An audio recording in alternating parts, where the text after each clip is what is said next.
Hi everybody, welcome to week 2 of information policy. I apologize, I have recorded this video 3 times now and I am not going to edit it, so it might not even record. We'll see. You might not watch this, but I'll give it a go again. So a few housekeeping notes. Good job on the discussion board last week for up to this point. I am recording this on Friday afternoon. Be sure to look at what's required of the discussion board for full credit. Look at the length of your post, respond to other people, and please reference the readings. That's part of what you have to do in here. This week, I want you to develop an idea of what you're going to write about for your big paper. So you don't have to turn in anything until next week, but go ahead and start thinking about it. Look to the ALA link from last week and those 2 encyclopedia entries on information policy for a topic. If you are having trouble narrowing it down, just shoot me an email and I'm happy to work with you on either your main idea or trying to find a specific niche that you want to look into, because it is a really short paper, so you want to be pretty specific on your topic. You can even think about doing some kind of a case study about some news story or comparisons or something like that. So you've got a lot of options, but it's very short, so don't try to write about the issue of privacy in general. Come up with some aspect of it. So this week your readings are, it's from ALA, the government key principles of government information and access, and also Bremen Chapter 2 on forms and phases of power and the information state. So this week Bremen discusses the complex nature of information. What it's being used for really defines how it's going to be treated in the law.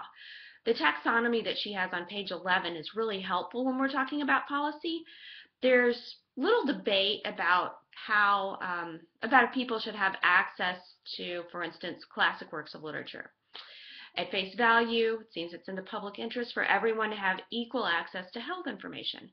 But information is wrapped up in complex meanings, and there's a lot of contested information out there regarding even things like health and science. For instance, I was in Canada last week and the librarians there kept saying that the scientists were being sort of muzzled on what they were allowed to say to reporters, because I think there's been a lot of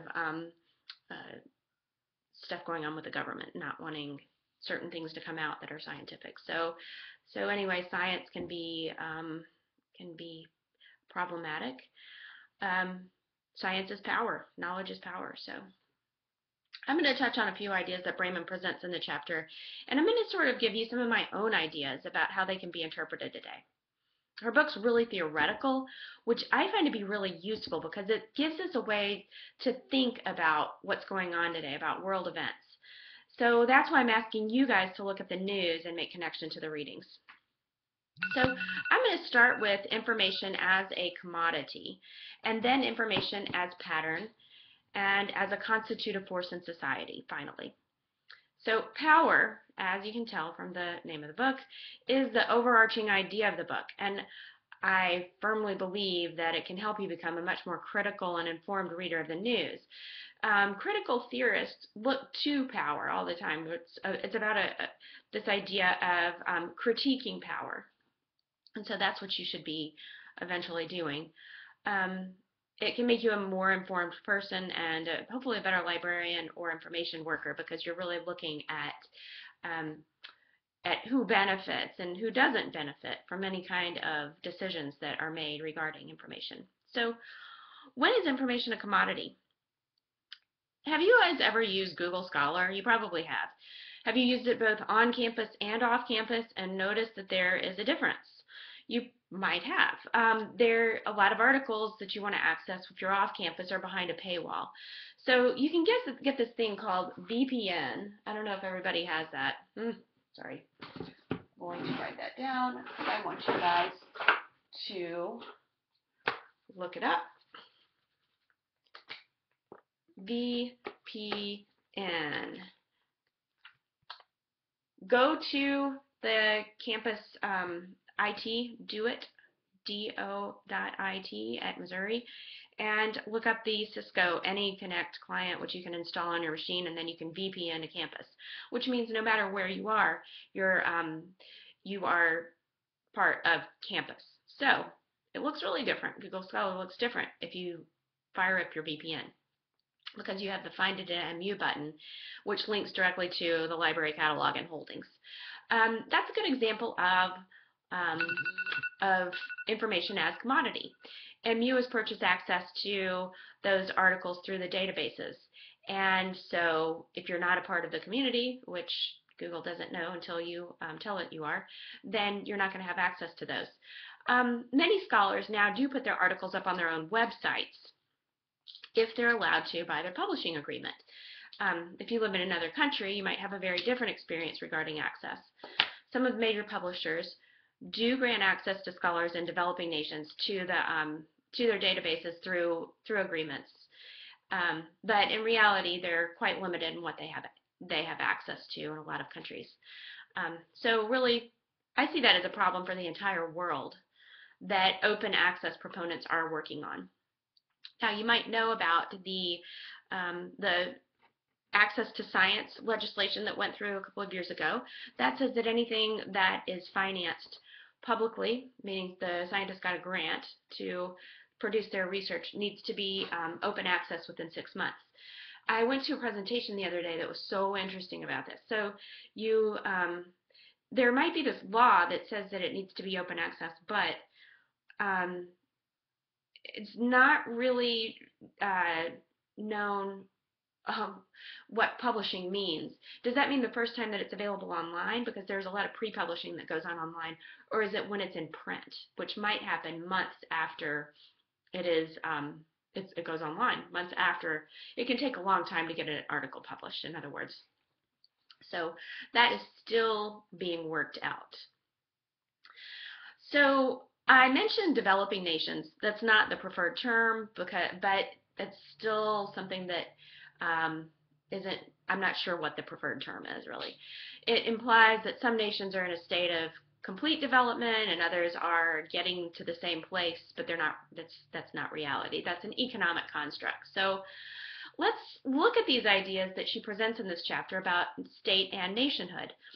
A lot of conflicts around the world are caused by this idea of nationhood, which is really a relic of colonialism. So in other words, there were people who existed in these places and they didn't necessarily have a bureaucratic structure over them until a colonial power came in and put it there.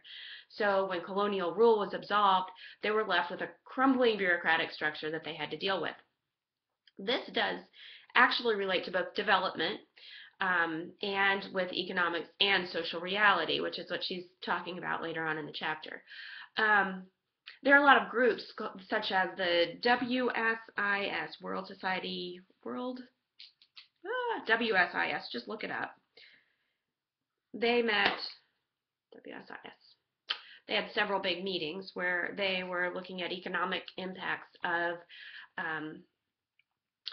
the economic impact of development for infrastructure for information. And I believe that was very much economically driven. So take a look at some of those if you are interested in that subject. So the point of bringing this up is because when you are going to read these news articles about information infrastructure in countries without a good infrastructure, pay close attention to the concepts. Who's holding power? What are their motivations for discussing this problem? Who's making the rules and who benefits? Sometimes it's for humanitarian reasons, as you discussed on the board this week, talking about telemedicine and things like that. It can be very interesting. At the same time, just be aware of that, that sometimes contested nature of development. So let's think about information as pattern. This is definitely ripe for analysis today. Brayman talks about how information flows are pathways upon which value is placed according to the degree to which uncertainty is reduced, and that those who think about information within the widest context have the most power. I think this actually behooves us as librarians to look at information in the widest context. Don't be reductionist in your thinking. Look at it only from what we collect in the library. Think about what's possible. Push the boundaries of access beyond what you currently think about. Of course, information as pattern immediately brings to mind metadata and all of the news that's been happening lately about collection of metadata with your phones and internet use and things like that. So that's something that we're definitely going to be looking at. What decisions today are being made about metadata? It's not just the government that's using this at all, and it's also not quite as scary as what a lot of stuff that seems to go around in the news. I don't think it is. The systems that we as information scientists are building every day and using every day contribute to the analysis of and the use of patterns of data. So look for news stories about that. It's really interesting. So how about information as a constitutive force in society? I talked about it a little bit a minute ago, but let's talk about it a little more. One way to think about this is in terms of mass advertising. This is a book. I told you I recorded this 3 times, and I put my book down. Here it is. This book right here is something that I'm reading right now called The Control Revolution. And I love this picture that he has in here. It is of a reproduction of a print that was in Harper's Magazine in 1873. A woman who is popping out of an Easter egg in her fancy clothes. I might not find it. I ended up closing it after my bad experience with redoing the video so many times. But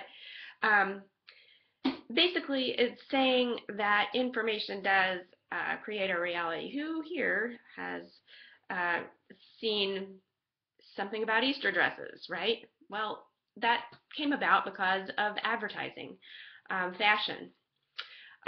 Easter became a time to buy a new dress, an opportunity for consumption.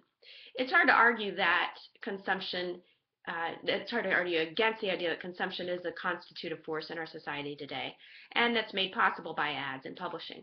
We're basically told to consume and buy things by both the public and the private sector. It's almost like we're doing a good deed when we go out and buy a new car. And that gets back to information as commodity and, of course, power. So there are 2 tables in your chapter that summarize the rest, forms and phases of power. This week I want you all to consider those when you're analyzing your news stories. What type of power is being demonstrated and how is it being exercised? Policy is all about power in some form. It defines possibilities. It might be ignored or flouted by some people, but it does affect what people are able to do, what's known, what's hidden, and what they might even consider as a possibility. So this week you're going to read Brayman's chapter, the ALA page on government information, and again bring in a couple of news stories. Analyze those in terms of power and government. I'm going to try to tweet some more news stories that I think might be you might be able to use, and I encourage you all to do the same if you're on Twitter. As you know, there's no requirement to be on Twitter at all,